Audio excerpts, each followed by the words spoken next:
Welcome back, everyone, to the deep dive. Today, we're diving into a book you all suggested, The 30-Day Money Cleanse by Ashley Feinstein Gerstley.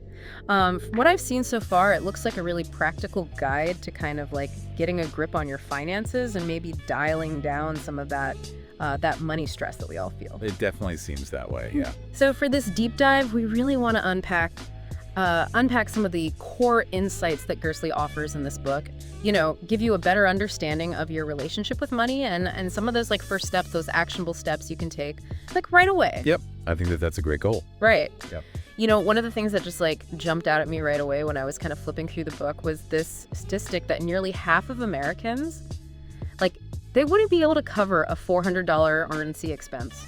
Wow. Without borrowing money or selling something. That's wild. It's pretty crazy, right? And it's like, why? Why are so many of us, regardless of income, why are we all feeling like financially stressed, That's something Gerstley really digs into. Well, yeah, and I think that it's interesting too because her book really kind of points to this central idea, right? Like there's a reason we feel disconnected from our spending. There's a reason our mindset plays such a huge role in our finances. And there's a set of initial steps like we can take towards a healthier financial outlook, all kind of wrapped up in this framework that she presents. Yeah. I'm really curious to see, how she ties all this together because, that feeling of disconnect is so real. It really is. Yeah. Right. So the first point that we're going to kind of unpack here is this whole weird taboo around money. Right. It's kind of hard to believe how much secrecy and shame can be attached to this topic, like even more so than other personal details in our lives. Yeah, totally. Gerstley, she really highlights how this, this reluctance to talk openly about finances leaves us feeling really, really vulnerable and isolated. Like think about it, like 25% of newlyweds don't even know their partner's income. And 5%, a full 5% of couples are keeping secret bank accounts from each other. That is crazy to me. Right. Like it's like it breeds this isolation and it prevents us from having that like shared foundation of financial strength that's like so important in a partnership. Yeah. Yeah, that's a really good point. It's like we're going into like this huge negotiation totally unarmed. Yeah, totally. And in the bigger picture too, it prevents us from learning from each other's experiences, sharing strategies, really understanding what financial well-being can be. Yeah, totally. And it's not just like a practical matter either, right? Like there's this strong emotional current that runs under our relationship with money. It's kind of like I don't know, like our relationship with food. It's way more than just transactions. It's loaded with all sorts of feelings and associations. Yeah. I mean, it's interesting because Gerstley points out this really complex dynamic, right? Like on the one hand, money is a tool. It's a tool that we use to get what we want, experience life, Yeah. But on the other hand, it's this major source of stress and anxiety and pressure for so many people. Yeah, totally. It makes you kind of wonder, like, does money really buy happiness? Right. It's like the age-old question, right? It is, and I think there's some really interesting research that she points to, like this Princeton University study that shows that happiness does tend to increase with income, but only up to a certain point. Oh, really? Yeah, so they found it kind of plateaus around $88,000 a year. Oh, interesting. Yeah, and then after that, further increases really don't have much impact on emotional well-being.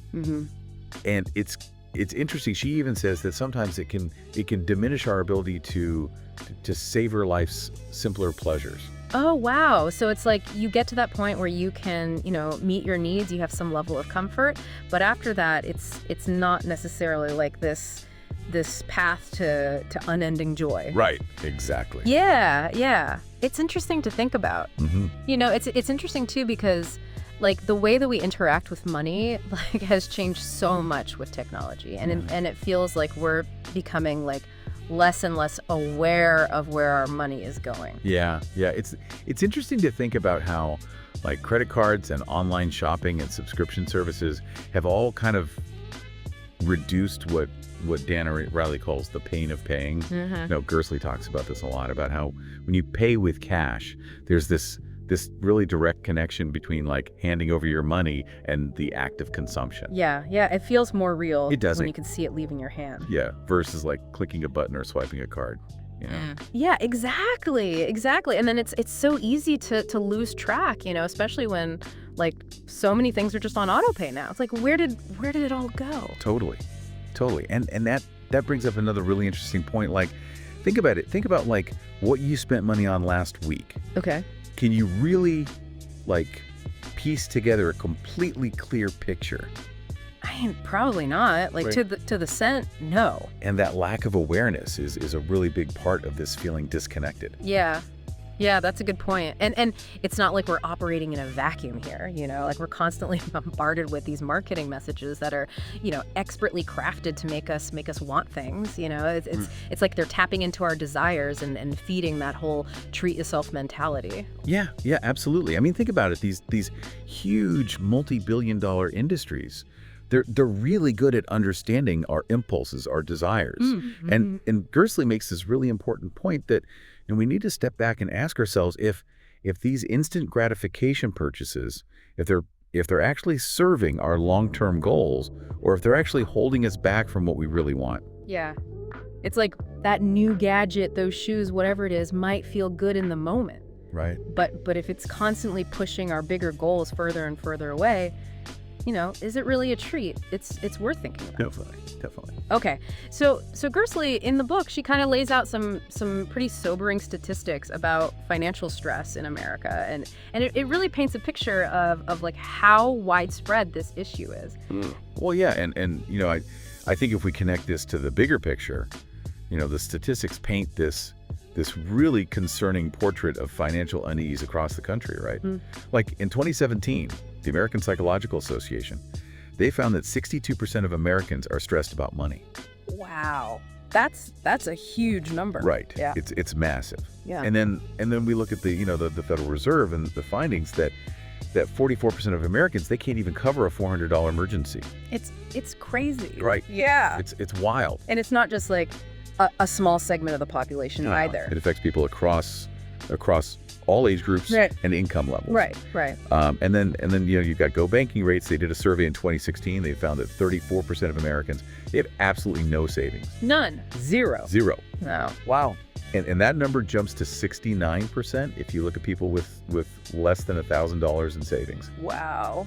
That is really, really concerning. Right. And then to top it all off, half of all Americans have nothing saved for retirement. Wow. According to data from the Economic Policy Institute, right? So we're looking at these long-term implications. Yeah. And then you've got the rising debt, you've got the rising delinquency rates. Like average student loan debt, that's hovering around $46,597. Wow. Average credit card debt, that's $15,654. It's a lot to carry around with you. It is. It's a lot. It really emphasizes, how much people are struggling. But and this is really important. But Gersley, she really emphasizes that these statistics, they're not set in stone. Like we can change this. We can actively work to improve our well-being. Yeah. I'm glad she makes that point. Right. It's really important because I think a lot of people feel helpless when they hear these kinds of things. But we're not. Mm-hmm. We're not helpless. Right. So then, like, how do we shift this whole thing? Right. Well, that's where she introduces the money cleanse. Okay. Right. It's this really proactive approach to reconnecting with our spending habits, and ultimately to cultivating a more positive mindset around money. Okay. Right. So it's about recognizing that our biggest goals, the things that really bring us happiness, they carry a lot more weight than those impulsive urges to buy stuff. Yeah. It's like we're on our own side, when it comes to managing our finances. It doesn't have to be this constant fight. Exactly. And that's a really key part of Gersley's message. Like we're not at war with ourselves here. Right. It's about finding that balance, finding that peace. And the good news is that progress is possible no matter where you're starting from. Okay, good. So it's not this huge, daunting, like overwhelming thing, right? It's about small, consistent steps. Exactly. It's about take it one day at a time. Yeah, I like that. Okay, so the book, it talks about this whole cycle of scarcity versus abundance, right?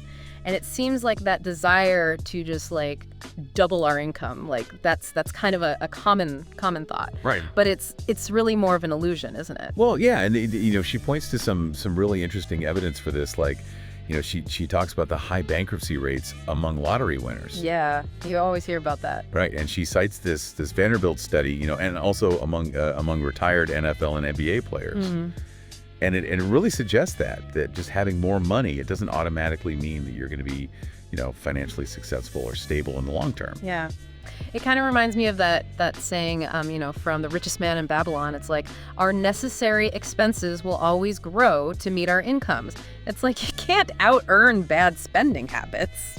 Yeah, absolutely. Absolutely. And that scarcity mindset, it often leads to this really damaging cycle. Right. Right? It's like you give in to these impulse purchases, you feel guilty, you regret it, and then you repeat the pattern. Yeah, it's a vicious cycle. It is. Yeah. It's a really, really bad cycle. Right. And it doesn't serve us, it doesn't bring us lasting happiness or satisfaction. Right.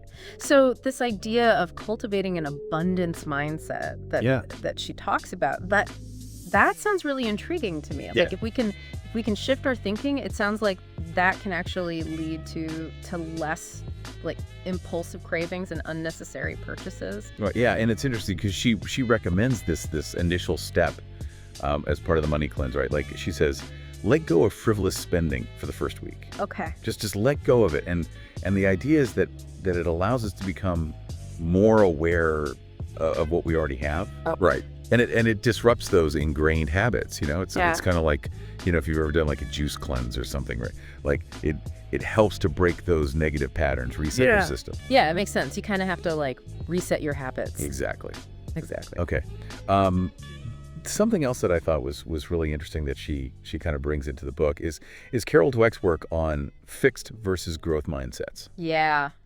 That's a really great connection. Yeah, it was really insightful. It is. And Dweck's research, it shows that people with a growth mindset, they embrace challenges. They see setbacks as opportunities to learn and grow. Right. But people with a fixed mindset, they tend to, shy away from difficult situations, because they're afraid of failure. They're afraid of judgment. Yeah. It's like that experiment she did with the 10-year-olds. They were given this really hard problem, and the kids with the growth mindset, they were excited by the challenge, but the kids with the fixed mindset, they just felt defeated. Right. Exactly.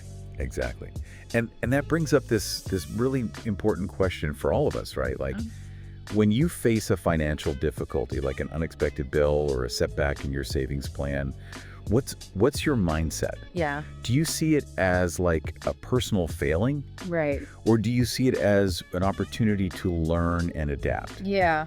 That's a really good distinction. Mm-hmm. It's a really important one. And it kind of highlights how, our interaction with money, it's not just about numbers, right? It's this whole relationship that we have with it. Yeah. And that's actually, a key takeaway from the book, right? But Gersley, she emphasizes that our relationship with money, it's something that's built and it evolves over time. Right. And it's influenced by, our family, our friends, our mentors, our experiences, society, it's this whole web of influences. Yeah. I like that. It's like this web of influence that shapes how we think about money and ultimately how we manage it. Right. Often without us even like realizing it. Exactly. Yeah. Exactly. It's happening, beneath the surface. Yeah. That's a good point. So like with all this going on, where do we even begin to like untangle this whole web? Like the money cleanse, it sounds like it could really benefit everyone, not just people who are, in dire financial straits. Oh, absolutely. Yeah. Gersley, she's really clear about that. Like everyone can benefit from taking a more conscious look at their finances, no matter where they're starting from. Okay. And the money cleanse, it's designed to be this manageable step-by-step process so you don't feel overwhelmed. Okay, that's good. I think it's tempting to want to see results immediately, right? Right. But she emphasizes the importance of like setting yourself up for success. Yes. That's so crucial. And it's about taking the time to reflect throughout the process rather than rushing through it. Okay.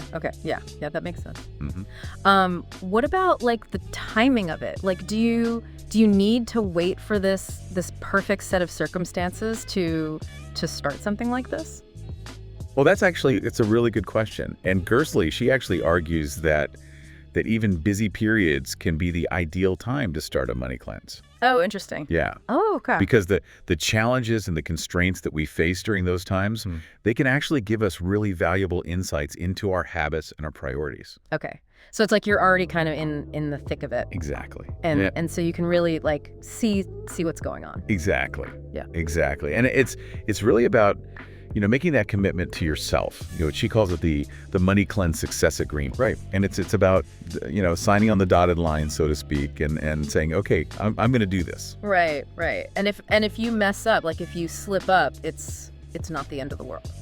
Right. Well, and that's another really great point, right? Like Gersley, she reframes those mistakes as learning opportunities. Okay, good. Yeah. Right. It's not about, beating yourself up. It's about saying, okay, this is valuable information. This is how I can grow. Yeah. Yeah, I like that. Okay, so week 1 of the money cleanse seems to be really about intention and awareness, like getting clear on what you want to achieve. Absolutely. Yeah. Absolutely. And the first step is defining your intention. Okay. Right. Like for the next 30 days or however long you choose to do it, what would make this entire process feel worth it? Okay. So that could be like a tangible goal, like paying off a certain amount of debt or hitting a savings target. Exactly. Or it could be more subjective, right? Like a feeling of peace, a feeling of control. Yeah, totally.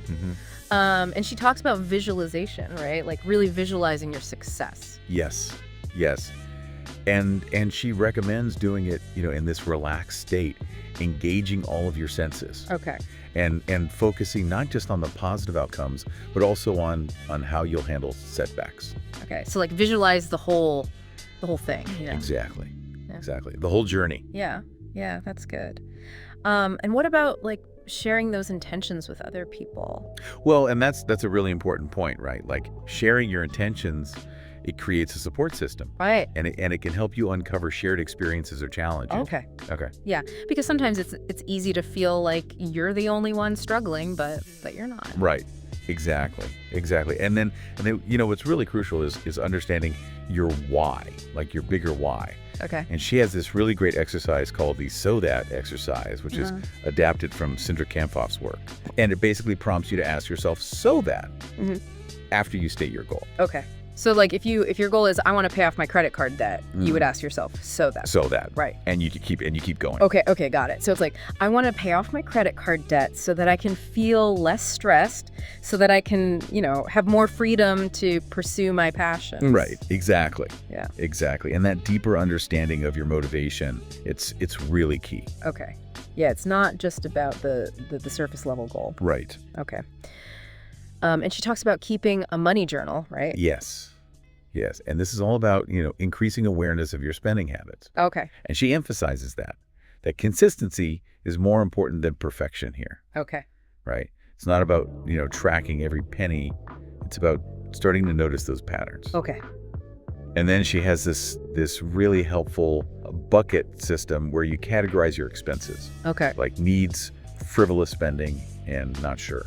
Okay. Like what are the necessities? What's just like extra, and then what falls in between? Exactly. And defining what frivolous spending means to you, that's a really crucial step. Okay. Right. Because it's going to be different for everyone. Yeah. That's a good point. And then she talks about choosing one specific guideline to focus on for reducing that frivolous spending, right? Right, exactly. So it could be like skipping takeout or coffee shop visits or only spending with cash or no online shopping, like something like that. Right, exactly. And it's about making those small manageable changes. Yeah. Okay. Yeah, that makes sense. And then importantly, Gersley, she advises brainstorming strategies for the guidelines that you think will be the most challenging. Okay. Right. So plan ahead, anticipate obstacles, think about rewards. Okay. Yeah, it's like set yourself up for success. Exactly. Okay. Well, this has been really, really insightful. I think it's clear that taking control of your finances, it really starts with that awareness piece. It does. Understanding where your money's going, the emotions that are tied to it, and how your mindset and your environment play such a big role. Yeah. And I think Gersley's work here really shows that even small shifts can make a huge difference in your financial well-being. Yeah, I agree. So I hope this deep dive into the 30-day money cleanse, I hope it's given you some aha moments and some concrete ideas. Yeah. About how you can start to kind of get a handle on your finances without feeling overwhelmed. Yeah, definitely. I think it's really accessible, and I hope people feel empowered to take action. Yeah, totally. So think about this, like, if you could identify just one area of frivolous spending in your own life that doesn't really align with your values, and then redirect that money toward your deepest why, like we talked about, those underlying motivations. Right. What would that shift be? And what bigger goal could it help you achieve? Yeah. And this is really just the beginning, right? Like, the book, it has a full 30-day program with so much more detail. So we definitely encourage you to explore the full text if these ideas have resonated with you. Yeah, definitely. And we'd love to hear from you. Yeah, absolutely. What are your aha Yeah. moments? What are your biggest takeaways? Let us know. Yeah, we're all in this together, right? Absolutely. So let's support each other. Right. And let's all work towards a more financially healthy future. All right. Well, that's it for this deep dive into the 30-day money cleanse. Thanks for joining us. Yeah, thanks everyone.